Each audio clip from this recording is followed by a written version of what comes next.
Bienvenidos y bienvenidas a este canal de Hablemos de lo que no existe, que se llama Hablemos de lo que no existe clips, en las que te vamos a mostrar historias de terror que son icónicas del canal. Este es un canal oficial y yo sé que lo que vas a escuchar aquí te va a gustar, o sea, te va a aterrar.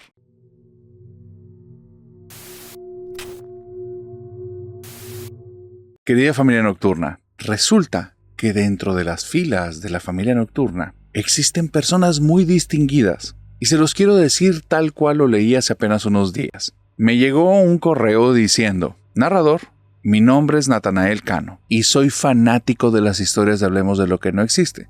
Yo estaba impactado, pero la siguiente frase digamos que me dio un poco de risa. Dice: no me confundas con el artista, yo manejo un tráiler. Soy bueno en mi arte, pero no canto. La historia que el señor Natanael Cano mandó a este canal es de las historias más fuertes que he escuchado. Él me dice: narrador, te quiero decir que no te ofendas, pero yo soy de las personas que no les dan miedo ninguna de tus historias. Ni una. Pero yo sí tengo muy claro por qué. Y no es que las historias que cuentes no sean aterradoras. Es que después de lo que viví, es imposible que algo me llegue a dar miedo. Te quiero contar un poco mi historia y quiero empezarte diciendo que he escuchado mucho la frase México mágico. Como que al día de hoy la tienen mucho de moda. Pero en mi tiempo la frase era México trágico, y a mí me tocó vivir un México muy trágico. Mi historia no es para que estén tocando violines tristes, pero es una historia muy dura.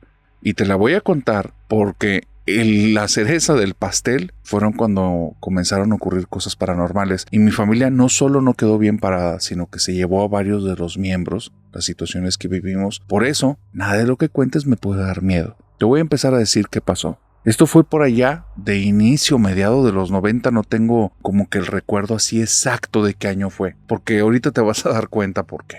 Eran fechas decembrinas. El año anterior habíamos vivido una tragedia en casa, mi papá tuvo un accidente laboral, falleció, y a raíz de ese accidente, la compañía, digamos que yo lo veo al día de hoy, que se comportaron muy bien con mamá y la indemnizaron muy bien, al grado que ella logró pagar la casa que mi papá estaba pagando y todavía se quedó con un muy buen dinerito para tener una tienda de abarrotes. En las fechas decembrinas del año siguiente, apenas un año después de la pérdida de papá, hubo un mal funcionamiento de unos aparatos en la tienda de mamá y se nos incendió la casa. Mi abuela, que vivía con nosotros, la mamá de mi mamá, estaba dentro de la casa cuando pasó el incendio y ella respiró muchos gases tóxicos. Estuvimos a punto de perderla. Lamentablemente perdimos todo ahí. Perdimos la tienda de abarrotes. Mamá le quedaba ya muy poquito del dinero que había tenido el año anterior. ¿Por qué? Porque tuvo que pagar todo lo de la pérdida. Aparte de eso, el terreno entró como en una cuestión de litigio, de saber de qué manera se iba a poder vender de esa forma.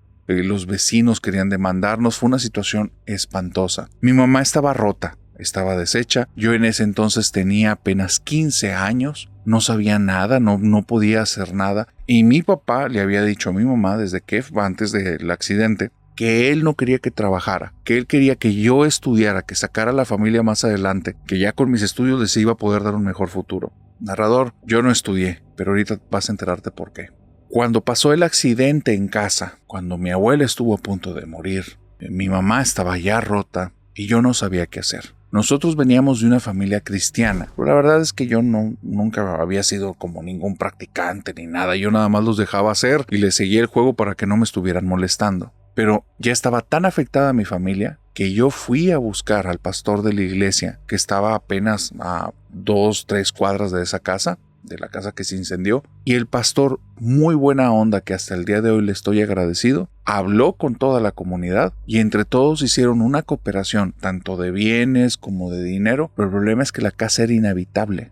Por más dinero que nos dieran, estábamos en un grave problema, no teníamos dónde vivir. Y aunque nos apoyaron, yo me aventé a decirle a la comunidad, y me rompí, que muchas gracias por su ayuda, pero no iba a ser suficiente. Necesitábamos un techo porque ya no teníamos, nuestro techo se había quemado. Y dice, y una señora de esa comunidad, la señora Minerva, que espero que al día de hoy arde en el infierno esa señora, salió entre todos y nos dijo, yo les voy a dar una casa, yo les voy a dar un techo. Y dice, y perdón por lo que te voy a decir, narrador, pero maldita sea esa señora. Hay acciones que parecen buenas que no lo son. Y esta mujer tenía un corazón muy podrido y se escondía ahí, en medio de personas que sí eran buenas. Esta señora nos habló que ella tenía una casa que tenía en renta, pero que justamente los inquilinos que estaban ahí estaban a punto de deshabitarla, que le esperáramos un par de días, que estaba en una colonia muy brava, una colonia en la que sí había que tener cuidado, pero que no nos preocupáramos, que con que dijéramos que veníamos de parte de la señora Minerva, que la señora Minerva era la que nos estaba protegiendo, sus palabras exactas fueron: díganle que la señora Minerva es mi guardián, no te van a hacer nada. En ese momento estábamos tan agradecidos que nunca nos cruzó por la cabeza que esas palabras significaban algo.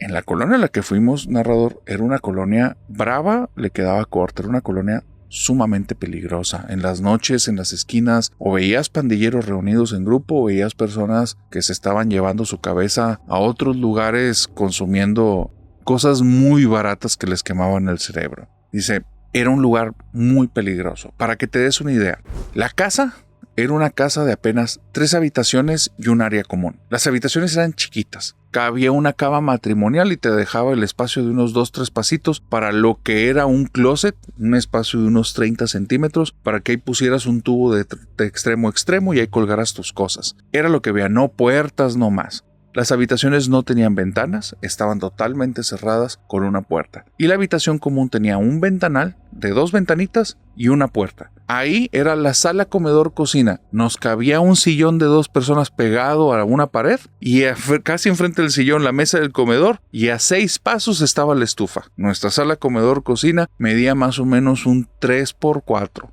Era todo. Era una casa chiquitita. Y estábamos con mi abuela, que después de lo del incendio no se había terminado de recuperar. Y ya en esta casa, narrador, realmente sentíamos que poco a poco ella se iba deteriorando. Después me di cuenta que no fue por el incendio, fue por la casa. Mi abuela, desde que llegó, comenzó a encerrarse, cada vez hablaba menos. Veíamos que se levantaba en las noches y salía y se sentaba ahí en los muebles, en la salita que te digo del sillón o se sentaba en una de las 2 sillas que teníamos ahí para el comedor.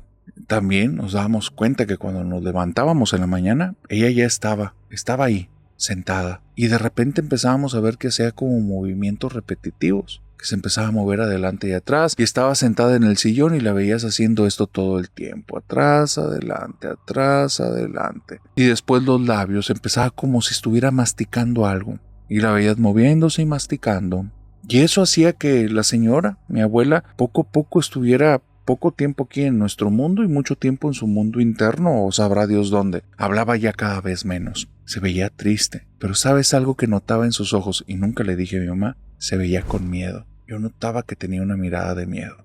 Esa casa de esas 3 habitaciones sin ventana era una casa maldita, y la señora no nos dijo. ¿Sabes quién nos dijo? Los pandilleros. Yo estoy estudiando la preparatoria porque mi mamá me está obligando a no trabajar y seguir estudiando. Y un día, de las primeras 3 semanas o 4, tenemos muy poco tiempo en esa casa. Estamos muy agradecidos. Ahora estamos muy preocupados por mi abuela. Gracias a la ayuda de la comunidad, mi mamá, mínimo por 1 mes o 2 más, no va a tener que preocuparse por cuestiones de dinero ni por cuestiones de comida. Hay con qué sacar las cosas adelante. Yo lo del camión, de alguna manera lo hago, y ya van 2 días que me voy caminando a la escuela, que está a 7 kilómetros, y me regreso caminando. Va a ser parte de las cosas que tenemos que sacrificar, y yo estoy de acuerdo. No pasa nada. En esas idas a la escuela, a la preparatoria, yo ya venía cansado, te lo puedes imaginar. Eran cerca de las 10:30 de la noche, había caminado de regreso cerca de 7 kilómetros, y justo en la subida, que era una subida muy pronunciada, en la cuadra antes de llegar a la casa, me cerraron alrededor de unos 15 tipos. Sujetos que no te los quieres topar nunca de frente. Tipos que iban con camisas largas, guangas, pantalones guangos. Y esto no es por criticar su ropa. El tema era para qué lo utilizaban así. Y era porque muchos de ellos ocultaban cosas que digamos que no se deberían de ver, y menos por alguien de la ley. Entonces, cosas que eran bastante peligrosas. Varios de ellos estaban consumiendo cosas que no te topas en un Super 7 ni en un Oxxo, porque son cosas que te llevarían directamente a la cárcel. Y estos tipos en ese tiempo, varios de ellos estaban la mitad de su cerebro aquí, la mitad de su cerebro en otra parte, pero eran pandilleros, y pandilleros muy agresivos. Me cierran alrededor, yo estoy muy nervioso, yo no soy una persona de pleito, yo estoy pensando en mi mamá y en mi abuela, y todo, solo mi cabeza me dice ¿cómo te vas a escapar de ahí? Y estoy buscando un hueco entre ellos, pero no hay manera, me cerraron, es un círculo alrededor mío. Y un tipo se para al frente, después me enteré que le decían el Dimas, y me dice, ¿tú qué? ¿Tú qué vienes a hacer aquí o qué? ¿Por qué te metes con la banda brava? Y entonces yo nada más me hago para atrás y me dice, ¿muy gallito qué? ¿Te la rifas? Y dice, yo sabía que lo que me estaba diciendo es como que nos vamos a agarrar. Y narrador, no tenía manera alguna de salir bien de esa, hasta que me acordé, la señora Minerva. Ella me dijo que dijera que ella es nuestra guardiana. Y entonces empecé a tartamudear, Minerva, Minerva. Y se empezaron a reír, ¿te llamas Minerva? ¿Te llamas Minerva? Miren, aquí está Minervita. Y donde empiezo a decir eso, digo, Minerva es mi guardiana. Y todos abren los ojos y se abrieron, narrador. Se abrieron enfrente de mí, se abrió el círculo. Y el tipo, que se veía que era como que el líder de esta banda, dice, déjenlo, le va a ir peor que si nosotros lo agarramos. Y me voy caminando y nada más se escucha a lo lejos,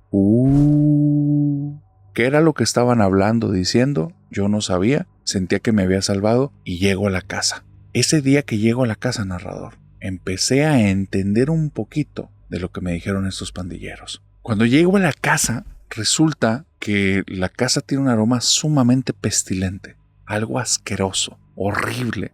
Y ocurrió algo muy raro. Desde que estoy tocando la puerta, noto este aroma y mamá se ve por medio de las ventanas que llega hacia la puerta, hay mucho ruido adentro y después ella sudando me abre la puerta y le digo, ¿qué pasa? Y noto que ese sillón de 2 plazas no está donde normalmente está. Ahora está prácticamente del lado de la puerta y lo está moviendo y está pegadito a la puerta. Entonces con la puerta media abierta me meto a la casa, ya me asomo, veo todo eso y le digo así como, ¿qué está pasando? Me dice, nada, métete. Cierra la puerta, pone el sillón y dice, es que dejó de funcionar el baño y ya está funcionando bien. Esperemos que ya al rato ya no haya un olor. Pero yo notaba que mamá me estaba mintiendo. Y después cuando mueve el sillón y me pide ayuda para ponerlo del lado de la puerta, digo, ¿y esto? Y me dice, es que me he sentido muy nervioso últimamente. Y yo, ¿por eso te pasó algo? No, hijo, no, nada más me he sentido nerviosa. Y no me quería decir qué estaba pasando, narrador. Como la abuela cada vez estaba peor, mi mamá se veía muy preocupada y ella tenía que estarse quebrando la cabeza en qué iba a trabajar, de dónde iba a sacar dinero, qué iba a hacer con la abuela. Yo ya no quería darle preocupaciones haciéndole preguntas que, pues si no me quería decir era por algo. Me callé la boca y al día siguiente, como machito, me levanté y dije, necesito conseguir trabajo. Y empecé en esa colonia brava de puerta en puerta. Oiga, no ocupa alguien que le barra, no ocupa alguien que le trapee, algo, una chamba que me den, cualquier cosa por unas monedas. Y dije, necesito traerla a la casa, necesito de alguna manera ya generar algo. Se necesita, mamá va a ocuparlo de un momento a otro. Se me olvida en qué colonia estoy.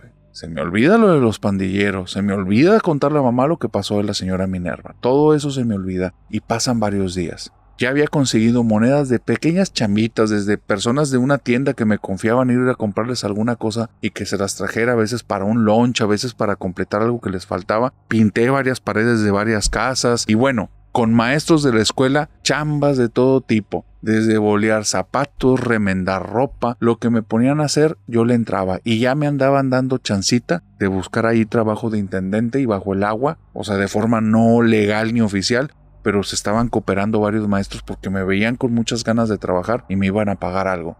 Ese narrador, junté mis moneditas. Así es que empecé a utilizar camión. Y fue un error porque cuando me bajé del camión, se me olvida en la colonia en la que estoy y para ello significa que traigo dinero. Si puedo utilizar camión y antes venía caminando y ahora no, pues es que ahí traigo. Y entonces donde me bajo del camión, a las 2-3 cuadras, 2 tipos que no los alcancé a ver, me empezaron a corretear. Y nada más me gritaron, ¡hey tú, el de la mochila, párate! Y yo ya sabía para dónde iban las cosas, y es que me agarré corriendo. Y voy camino arriba, toda la calle así con la cuesta. Pues voy a toda velocidad como puedo, el corazón se me está saliendo. Y de repente sale este tipo, el Dimas. Sale y se me queda viendo y dice, este es de la Minerva, lárguense. Y los 2 tipos que iban atrás se pararon, lo escuché y nada más silbaron y se fueron. Y me dice, ese cuate, el Dimas, yo que tú me salgo de la casa. Dice, Minerva no les está cobrando, ¿verdad? Siempre se la juega así. A Minerva no le interesa la lana, cobra con cosas más caras. Dice, si no me crees, pregúntale a tu mamá. Y entonces yo me enojo. Y me le voy. Yo no soy una persona de golpes, pero nadie se mete con mamá. Entonces me voy a los golpes y le digo, no te metas con mamá. Y se ríe. Y me dice, no, muchacho, no estás entendiendo. Si yo soy bravo, ¿no sabes quién es la Minerva? La Minerva es la que se la va a cobrar a tu mamá. De mí no tengas miedo. traes guardiana fuerte. Pero si yo estuviera en tus zapatos, me voy de ahí. Yo ahí no me quedo. Dice, así como bebés, con la Minerva no me meto. Y se fue. No volví a saber del Dimas. No volví a escuchar de él. No se volvieron a meter pandilleros conmigo. Yo creo que se pasaron la voz que era el lugar de la Minerva, que era la guardiana y esas cosas que no entendía. Narrador, lo entendía a la mala. Y capté que era lo que me estaban diciendo, que estos pandilleros, estos tipos que eran violentos, me advirtieron. Les estoy más agradecido a ellos que esa vieja que espero que esté podrida en el infierno. No sé cuántos días pasaron desde esa situación que vi a Dimas. Mi mamá se ponía bien nerviosa. Yo sentía la casa extraña. El aroma raro que pasó esa noche en la que te dije que llegué y olía asqueroso permanecía, pero cada vez era como más tenue, como oculto. Y yo a veces sentía algo raro, como si se moviera de las habitaciones. A veces era en mi habitación, a veces en la de la abuela, a veces en la de mamá, a veces era en la cocina o en esta sala común. A veces venía directamente del mueble, y ahí era donde no tenía sentido. ¿Por qué viene del sillón? ¿Por qué el sillón huele así después deja de oler? No entendía nada de eso. Y ahora con tus historias creo que ya tengo una idea, y tú también, de qué era lo que había en esa casa. En las noches, narrador, te vuelvo a decir, no sé cuánto tiempo pasó, si semanas, tal vez un mes, porque cuando estás en esos lugares el tiempo se maneja diferente.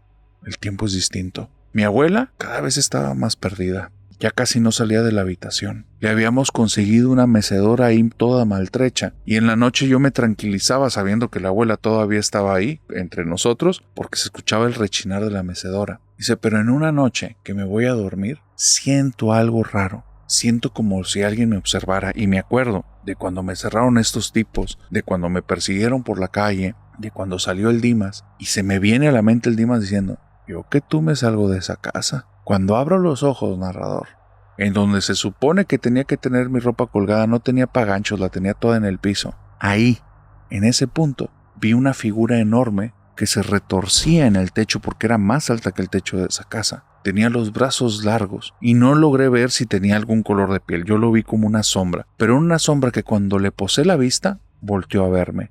Giró la parte de arriba del cuerpo, la zona que yo identifiqué como cabeza, y se me quedó viendo. Me tapé al instante, escuché ruido en la habitación y dentro de mí empecé a rezar.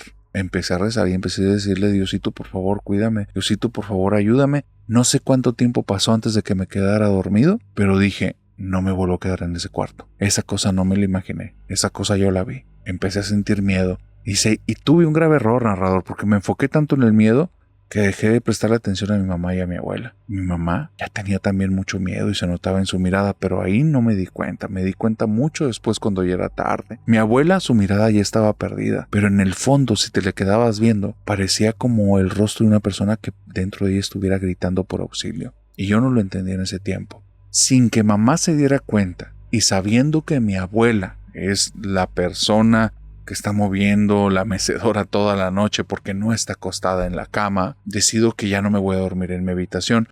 Entonces me voy a dormir o en el mueble, en ese sillón para 2 personas, o en una de las otras habitaciones. Como no quiero preocupar a mamá, decido irme al cuarto de la abuela. La abuela ya no está ni utilizando la cama en la noche, se queda dormida ahí. Y es ahí cuando me di cuenta, narrador, cuando cerré la puerta en una noche, pasando cerca de las 11, que yo sabía que mamá estaba ya bien dormida, escuchando el rechinido de la mecedora, abro la puerta, me meto al cuarto de la abuela, no tenía foco y no nos habíamos dado cuenta, como que se fundió en algún punto. Y narrador, veo a la abuela que está acostada, pegadita, lo más lejos que se puede, a la mecedora, pegadita a la pared, y tiene los ojos abiertos y nada más está como balbuceando. Y entonces dije, se paró rápido y se fue y se acostó.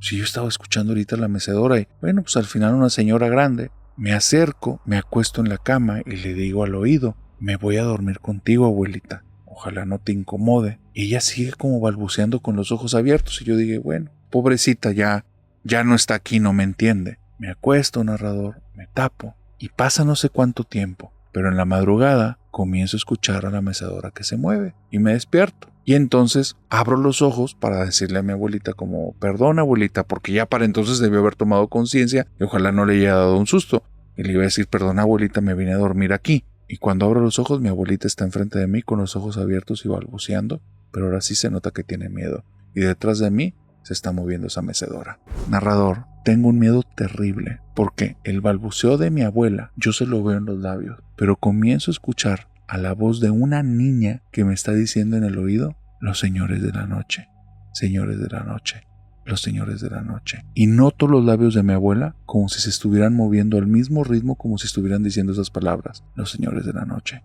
señores de la noche, los señores de la noche. Dice, narrador, la piel se me puso chinita, sentía que me iba a dar un infarto ahí, y entonces volteo rápidamente y veo cómo la mecedora de estar haciendo esto se queda hacia arriba y se queda fija, como si alguien estuviera sentado atrás, dejando caer todo el peso hacia atrás. Dice, me levanté lentamente, cerré la puerta y la mecedora volvió a sonar. Me quedé en la sala ese día. Al día siguiente, no quería preocupar a mamá. Cuando voy y hablo con ella para decirle que me lastimé en la noche anterior, que tal vez uno de los resortes de la cama estaba mal, que me iba a quedar a dormir ahí en la sala, ella se asusta y me dice, no te duermas ahí, no te duermas ahí. Y yo no entiendo y le digo, ¿por qué? ¿Qué pasa? Duérmete acá en mi cama. Le digo, no mamá, para que descanses, duérmete en la cama, descansamos los dos. Cuando dormí esa noche en el cuarto de mamá, entendí por qué no quería que fuera a la sala. Cuando estábamos ahí con la puerta cerrada, algo que no vi en las otras dos habitaciones, se prendía la luz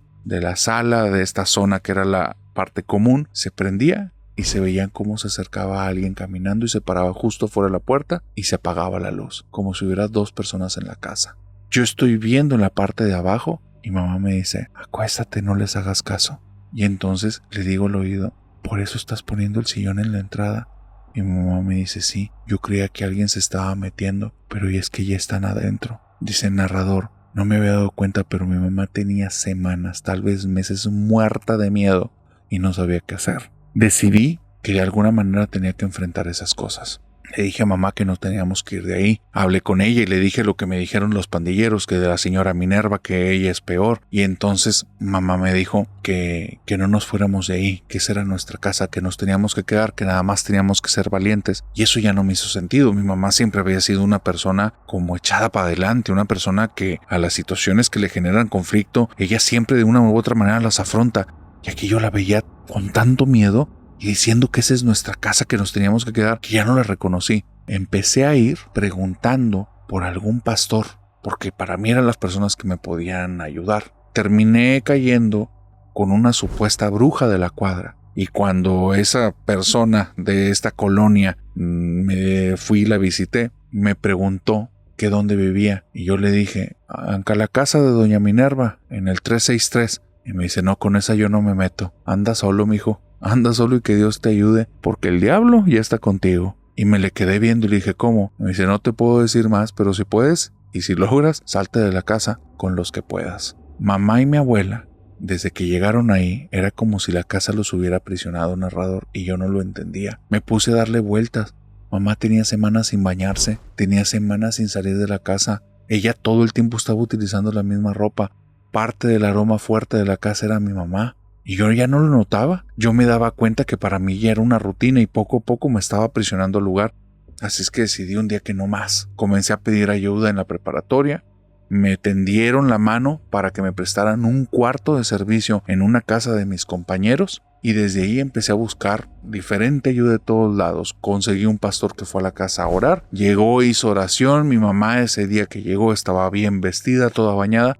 Como si eso que le estaba haciendo daño le hubiera anticipado que iban a ir visitas. Dice, mi abuela ese día estaba consciente, narrador, y estaba hablando como si nada hubiera pasado. Y cada vez que el pastor me dirigía a mí la mirada, yo veía como mi abuela también y me veía con odio. Cuando el pastor se fue, mi mamá volvió a ser esa persona llena de miedo y mi abuela entró otra vez como en un mood extraño en el que no podía expresar nada. Narrador, no hago larga la historia, no me las pude llevar de ahí.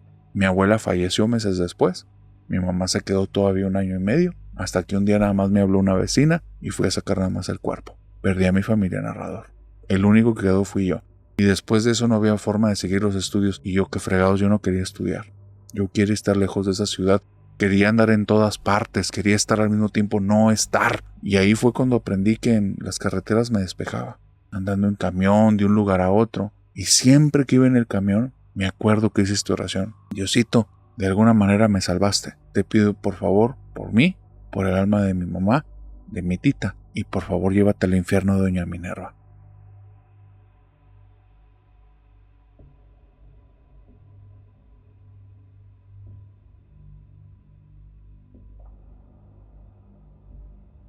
Y ahora que hemos terminado la historia y hemos llegado al final de este clip, tengo una pregunta para ti. ¿Ya habías escuchado esta historia? Porque si la respuesta es no, entonces espérate para el siguiente clip, que creo que va a estar igual o más aterrador. Ahora sí, de aquí hasta que nos veamos en el siguiente clip, te deseo que tengas dulces pesadillas. Bye bye.